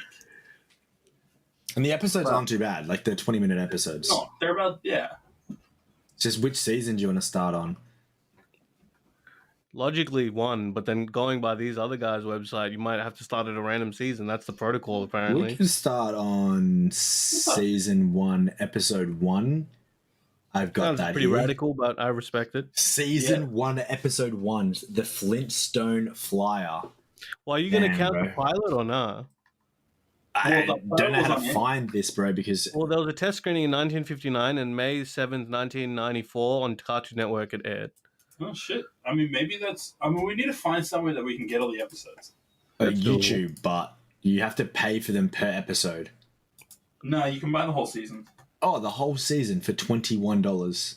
There you go. Look, we won't discuss the acquisition of the episodes. We will just discuss the episodes. We'll as we just want. discuss the episodes, okay, dude? You know what? Do we like live stream it or what's up? That's a good way to get fucking copyright strike. Well, we're a Not the podcast, mate. episode, just like We're a us. podcast. No one's going to know what's going on. You get DMCA'd hard as fuck. And they're like, our podcast only live. Well, this is our 3rd episode, and we've already been shut down. Nice, man. So we're doing this out of a cardboard box. The legal fees are crippling. Like, this isn't even connected to anything. We're just talking to ourselves. I think honestly, like we could do this. We just fucking or like do watch along podcast. I'll think about this before you commit. Maybe have a team discussion with you guys, and then you guys can decide what you want to do. I don't really care. I'm just like throwing out this idea on the podcast. I don't even fucking care. That's the thing. Like at this moment, I think the whole podcast is just us two trying to commit to something to keep our sanity, and to show that we're actually growing as humans coming into 2023. Like, bro, we can commit to something once per week. Like, this is wild, bro. I've had a gym membership for fucking 3 years, and I've committed to that thing like 4 times. Nice. I just need to commit to this 2 more times, and we've beaten that. That's wild to think, bro. That's wild to think. It ain't costing me shit as well, man. So it's just like I can get about what I'm hearing. I have mixed feelings. I don't know what I'm supposed to feel. Yeah, if I can get my commitment levels to doing an hour and a 45-minute podcast, I can get myself to the gym. So this is what we're slowly getting there, guys. It's just like it's now turning into the half-assed self-help podcast. Yeah, man. Do you want to just do a fucking podcast at the gym? Bro, we could do that. We could ask random people at the gym what they think about Flintstones episodes, and then have it on YouTube and play them part of the Flintstones episode and get them to review it with us at the gym. But I don't work out. So then I'm getting my money's worth because it's helping pay for the content. Okay, this is just getting way too big brain, bro. This is getting a little too big brain. You're giving away the ideas for free, bro. Yeah, I gotta slow this down a little bit. I gotta slow this down a little bit, man. We're gonna be. Yeah, well. And the last Flintstones episode aired April 1st, 1966. That's crazy. That's actually wild. I wasn't even a sperm yet. Yeah, I was probably not even. Yeah, I don't know. Probably the same. Oh, dude, imagine living back in 1966. That'd be crazy. It's not good to be ethnic around that time. I'll tell you that right now. But then you're fine. I ain't doing that. I'm Gucci, bro. You're good. You're good. So was the Flintstones in color back then? The what? What? Yeah, things were in color back then. Yeah. Really? Yeah, man. That's wild. Yeah. It has 160 million subscribers, the Flintstones. No. Cartoon Network didn't exist in 1966. That's crazy. Yeah. I think that's a good spot to end up for today. What do you think? Yeah, I'm happy with that. We're just chilling. Cool. All right. Shout outs real quick. Even. You shout at me. I'm like, yeah, I'm here. I'm good. Like, shout outs to Sean for having me on the show, and of course you, Mr. Guy that can go back to the 60s safely. We like that. We like that. That's the biggest flex of the whole podcast. Pretty flex right there. No wonder I love the Flintstones so much. It just really speaks to me in a different way.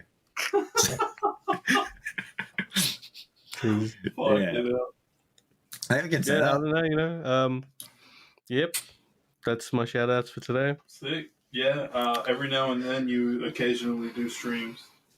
Should be streaming. Man, it's tough. You need to stream again because, bro, some of the best content I've ever seen were you playing like the old school video games. Oh, that was ages ago. That was like 2020 content right there. Yeah, it was so good though, man. It was so sick. Oh, I'm glad you enjoyed it. Thank you. I appreciate that. It was too much fun. So, what did you play? The Toy Story one? You tried to speedrun it or something? Was it Toy Story? I just tried to finish it in one stream. Yeah. I can't remember if I did it in 1 or 2, but that game holds up kind of like outside of the clunky platforming. That game overall still holds up, I reckon. One game I do want to play. Ratatouille, man. Were you there for the? I was actually there for the Ratatouille one. Oh, that's good, bro. Like I invoked the Ratatouille speedrunning community, and they all came to watch the stream, and they added me to their Discord. That's and like sick, they're dude. nice guys, but there's like I found out more. Like there's like different console speedrunning groups. Like they're all the overall group is called the Colony. That's and then crazy. they And have then like there's the different sub subgroups. communities for different like there's like I remember like this guy's like the GOAT PSP speedrunner, and this guy's the PC one, and this guy's like so the good. PlayStation one, PlayStation 2. I'm like, oh, what the whoa, okay. I'm like the Mr. Krabs meme, and I'm like, what the hell's going on? Well, it's like I bought Wally to play on PC, and then Chicken. No, what's the one where the sky fell? Little? No, Chicken Little, is that it? Where the sky fucking fell out of the sky? Chicken Little. Yeah, I bought those ones on Steam, bro. I need to play those, but holy, the controls like on Chicken Little when I played that shit does not hold up. Oh my lord, that was a bit. But Wally was fine. Wally was fine. But yeah, we should Real play talk those though, games. like you should play Ratatouille if you like. That is actually a solid game on PC. Like very like fun game. I'll have to do it. I have to do it. And he drifts. He drifts. He does, yeah. he's a mad drifter, dude. That's where they got Tokyo Drift from. That's actually where that's actually where they started it. Yeah, the creator of fucking Fast and Furious was like, "You're Ratatouille, fucking mad drifter. I should make a movie about that." Sorry, as a side point, one of my friends. So I won't say who it is. Actually, it doesn't even matter. But one of my friends, he ended up having a thing for this girl, and I don't know what it was, but like. He was like, "Oh, what movie should I? I'm trying to like, what movie should I put on? Whatever. We're gonna watch some movie." And then it was like he put on like Ratatouille or something. I can't remember what the context was. Ratatouille is the one. I'm like, oh yeah, I forgot about Ratatouille. And then we just started having rat-based jokes. Next thing you know, like one of the biggest rat content pages on Twitter follows me because I added at them and drew this photo of Ratatouille with a gun. And then they liked it so much they followed. At the time, they followed like 9 people, and they had like 100 something followers, 100,000 something followers or something. And I can't remember the exact number. It was a crazy number, but that whole path was just because of me talking to him about Ratatouille and us just making rat jokes and Ratatouille jokes. I'm now just rat humor is part of my everyday. Like it's normal for me now. And when I was at work. Sorry, I've super trailed off now, but we're on a tangent. At my work in my previous role, there was this girl that came, and she had a shirt on, and it was the Bratz logo, but it said rats, and it had a rat like squaring up on it, and I was like, "What? What is going on?" And she was kind of cute though as well, I'll say, but.